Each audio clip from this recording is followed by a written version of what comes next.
एक दिन भूख से थकी लाडू चिड़िया जंगल में उड़ती फिर रही थी। उसके पेट में जोर का दर्द था।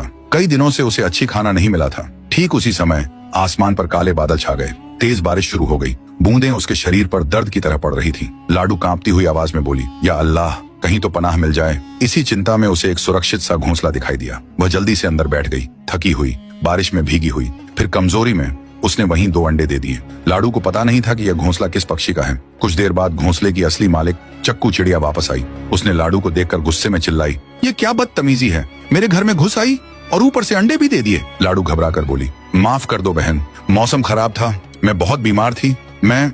लेकिन चक्कू ने बात पूरी नहीं होने दी। वह गुस्से में चिल्लाती हुई बोली, मैं तेरे अंडे नहीं रखूंगी, और उसने जोर से दोनों अंडे घोंसले से नीचे फेंक दिए। लाडू चीख पड़ी। उसका दिल टूट गया। वह आंसू बहाते हुए वहां से उड़ गई।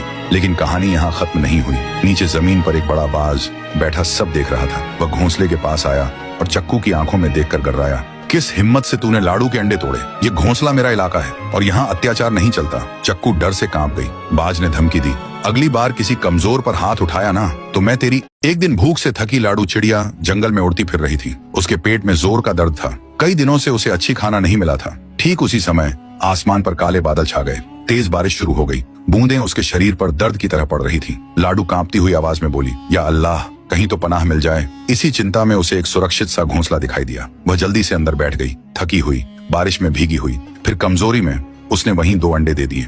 लाडू को पता नहीं था कि यह घोंसला किस पक्षी का है। कुछ देर बाद घोंसले की असली मालिक चक्कू चिड़िया वापस आई। उसने लाडू को देखकर गुस्से में चिल्लाई, ये क्या बदतमीजी है, मेरे घर में घुस आई और ऊपर से अंडे भी दे दिए। लाडू घबरा कर बोली, माफ कर दो बहन, मौसम खराब था, मैं बहुत बीमार थी, मैं। लेकिन चक्कू ने बात पूरी नहीं होने दी। वह गुस्से में चिल्लाती हुई बोली, मैं तेरे अंडे नहीं रखूंगी, और उसने जोर से दोनों अंडे घोंसले से नीचे फेंक दिए। लाडू चीख पड़ी।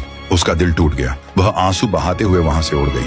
लेकिन कहानी यहाँ खत्म नहीं हुई। नीचे जमीन पर एक बड़ा बाज बैठा सब देख रहा था। वह घोंसले के पास आया और चक्कू की आंखों में देखकर गर्राया, किस हिम्मत से तूने लाडू के अंडे तोड़े? ये घोंसला मेरा इलाका है और यहाँ अत्याचार नहीं चलता। चक्कू डर से कांप गई। बाज ने धमकी दी, अगली बार किसी कमजोर पर हाथ उठाया ना तो मैं तेरी।